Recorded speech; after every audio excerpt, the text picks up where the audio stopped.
হাজারো ব্যথা বেদনার পরে ফিরে আসনি তুমি আপন ঘরে। দিনের আলো তুমি ছড়িয়ে দিতে চলে গেলে মদিনায় মক্কা ছেড়ে। হে রাসূল তোমাকে ভুলি আমি কেমন করে। হে রাসূল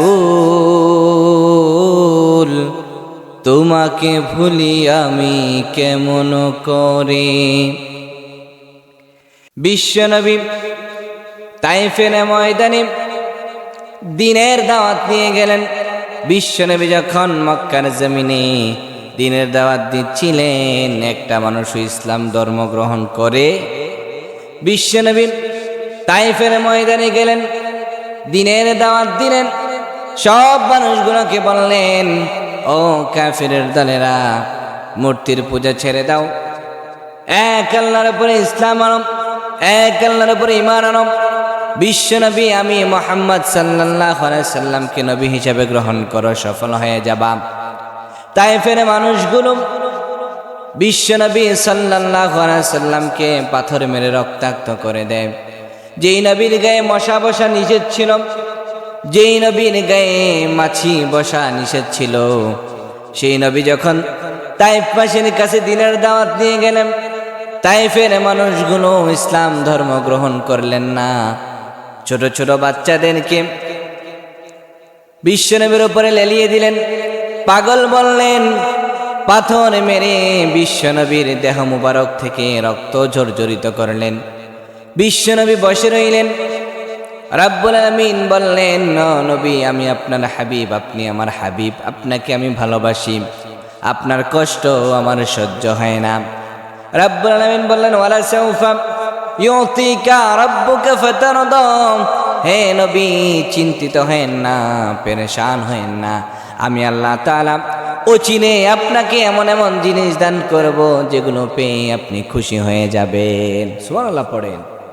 বিশ্বনবীর রাব্বুল আলামিন বললেন, নবী চিন্তার কারণ নাই, তায়েফবাসী ইসলাম ধর্ম গ্রহণ করে নাই তো কি হয়েছে? আপনি যখন রাতের বেলা এশার সালাতের পরে কোরআন তেলাওয়াত করছিলেন, আপনার কোরআনের তেলাওয়াত শুনে একদল জিন ইসলাম ধর্ম গ্রহণ করেছে। বিশ্বনবী তায়েফবাসী যখন বিশ্বনবীর আঘাত করলেন, রক্ত ঝরঝরিত করলেন, বিশ্বনবী সাল্লাল্লাহু আলাইহি সাল্লামের দেহ মুবারক থেকে রক্ত ঝরঝরিত হয়। বিশ্বনবীর কাছে ফেরেশতা আসলো। ফেরেশতারা এসে বলল, নবী আপনি যদি বলেন এখনই পাহাড় দিয়ে চাপা মেরে তায়েফবাসীর ধ্বংস করে দেব। রব্বুল আলামিন বিশ্বনবী রাহমাতাল লিল আলামিন তিনি বললেন, না, তায়েফের লোকেরা ইসলাম ধর্ম গ্রহণ করে নাই, একটা সময় আসবে তায়েফের মানুষগুলো ইসলাম ধর্ম গ্রহণ করবে। তায়েফবাসী ইসলাম ধর্ম গ্রহণ করে নাই, কি হয়েছে? পরবর্তী জেনারেশন ইসলাম ধর্ম গ্রহণ করবে। বিশ্বনবী অভিশাপ দিলেন না, নামাজের মধ্যে দাঁড়িয়ে গেলেন। নামাজের মধ্যে দাঁড়িয়ে যখন কোরআনের তেলাওয়াত করছিলেন, ওপর দিয়ে একদল জিন যাচ্ছিল। বিশ্বনবীর কোরআন তেলাওয়াত শুনে জিনেরা বলে, ইন্না সামি'না কুরআনান আজাবা ইয়াহদি ইলার রশিদি ফাআমান্না বি। জিনেরা বলে, এটা আমরা এমন কোরআনের তেলাওয়াত শুনলাম, এটা পৃথিবীর কোনো মানুষের গ্রন্থের তেলাওয়াত হতে পারে না, এটা একমাত্র রবের তেলাওয়াত, ঠিক কিনা? এটা এমন তেলাওয়াত শুনলাম, এটা পৃথিবীর কোনো মানুষের বাণী হতে পারে না, এটা একমাত্র আল্লাহর বাণী। সুতরাং আমরা সকলে ইসলাম ধর্ম গ্রহণ করলাম। সুবহানাল্লাহ পড়েন। সব জিনেরা ইসলাম ধর্ম গ্রহণ করলো। কোহে কাফে গিয়ে, জিনের জগতে গিয়ে তারা দ্বীনের দাওয়াত দিল। রব্বুল আলামিন বললেন, ওয়ালা সাউফা ইউতিকা রাব্বুকা ফাতারদা।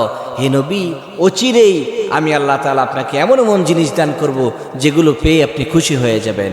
বিশ্বনবী যখন তায়েফবাসীর কাছে দ্বীনের দাওয়াত দিলেন, তায়েফের মানুষগুলো যখন বিশ্বনবীরে পাথর মেরে আঘাত করলো, বিশ্বনবীর মন খারাপ, চিন্তিত বিশ্বনবী তখন আল্লাহ তাআলা বলেন, হে নবী, মানুষেরা ইসলাম ধর্ম গ্রহণ করে নাই তো কি হয়েছে?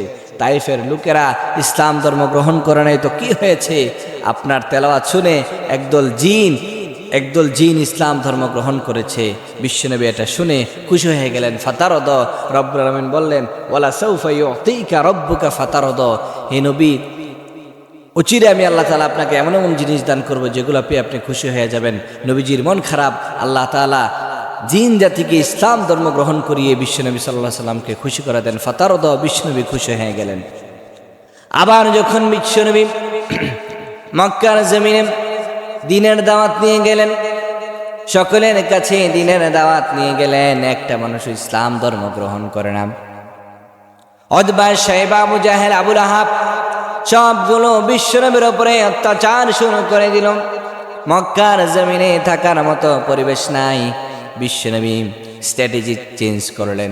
ভিআইপিসদের কাছে দ্বীনের দাওয়াত নিয়ে গেলেন। মক্কার জমিনের সবচেয়ে সম্মানী ব্যক্তিবর্গ যারা সমাজে যারা নেতৃত্ব দেয়, এদের কাছে বিশ্বনবী দ্বীনের দাওয়াত নিয়ে গেলেন। সব মানুষগুলো বিশ্বনবীকে ফিরিয়ে দিল হতাশ করে। বিশ্বনবী হতাশ হন নাই। বিশ্বনবী নামাজের মধ্যে দাঁড়িয়ে গিয়ে রাতের বেলা দোয়া করলেন, ও আল্লাহ তাআলা, মক্কার জমিনে দুইটা ফিগার সবচাইতে শ্রেষ্ঠ, এক নম্বরে আবু জাহেল, দুই নম্বরে ওমর ইবনুল খাত্তাব, দুইজনের মধ্য থেকে একজনকে আপনি ইসলামের জন্য কবুল করেন। রাব্বুল আলামিন সাইয়েদনা ওমর রাদিয়াল্লাহু তাআলা আনহুর জন্য দোয়াটা কবুল করলেন। বিশ্বনবী দোয়া করলেন, ও নবী, আপনি হয়তো ওমর রাদিয়াল্লাহু তাআলা আনহুকে নয়তোবা আবু জাহেলকে ইসলামের জন্য কবুল করেন। রাব্বুল আলামিন সাইয়েদনা ওমরের জন্য দোয়াটাকে কবুল করলেন। পরের দিন সাইয়েদনা ওমর তরবারি নিয়ে বিশ্বনবীকে মারার জন্য বের হয়ে গেলেন। রাস্তার মধ্যে সাইয়েদনা ওমরকে জিজ্ঞেস করা হলো, ওমর কোথায় যাও? সাইয়েদনা ওমর বললেন, আজকে মুহাম্মদ সাল্লাল্লাহু আলাইহি ওয়াসাল্লামের গর্দান উড়াইয়া দেব। সাইয়েদনা ওমর যখন বের হয়ে গেলেন, আর পথিমধ্যে একজন বললেন, ওমর, তুমি মুহাম্মাদের কল্লা উড়াবা, তোমার বোন ইসলাম ধর্ম গ্রহণ করেছে। সাইয়েদনা ওমর যখন এই কথা শুনলেন, সাইয়েদনা ওমর রাদিয়াল্লাহু তাআলা আনহু বোনের বাড়িতে গেলেন। বোনের বাড়িতে গিয়ে সাইয়েদনা ওমর কি যেন গুনগুন করে তেলাওয়াত শুনছিলেন। সাইয়েদনা ওমর যখন কোরআনের তেলাওয়াত শুনলেন, বিশ্বনবীর দোয়া কবুল হয়ে গিয়েছে। কোরআনের তেলাওয়াত সাইয়েদনা ওমর রাদিয়াল্লাহু তাআলা আনহুর কলিজার মধ্যে স্পর্শ করেছে। সাইয়েদনা ওমর যখন কোরআনের তেলাওয়াত শুনলেন, সাইয়েদনা ওমর কোরআনের তেলাওয়াত শুনে তিনার বোনকে বলে, ও বোন, তুমি কোত্থেকে তেলাওয়াত করলা, কোত্থেকে পাঠ করলা? হাজারো ব্যথা বেদনার পরে ফিরে আসনি তুমি আপন ঘরে, দিনের আলো তুমি ছড়িয়ে দিতে চলে গেলে মদিনায় মক্কা ছেড়ে। হে রাসূল, তোমাকে ভুলি আমি কেমন করে? হে রাসূল, তোমাকে ভুলি আমি কেমন করে? খেয়ে না খেয়ে দিন প্রচারের কাজে নিজেকে দিয়েছ বিলিয়ে, তাইফের কাফিরেরা চিনল না সে আলো, দুষ্ট ছেলেদের পিছু দিল লেলিয়ে। পাথরের আঘাতে ক্ষত বিক্ষত হয়ে সারা শরীর থেকে রক্ত ঝরে। হে রাসূল, তোমাকে ভুলি আমি কেমন করে? হাজারো ব্যথা বেদনার পরে ফিরে আসনি তুমি আপন ঘরে, দিনের আলো তুমি ছড়িয়ে দিতে চলে গেলে মদিনায় মক্কা ছেড়ে। হে রাসূল তোমাকে ভুলি আমি কেমন করে, হে রাসূল তোমাকে ভুলি আমি কেমন করে।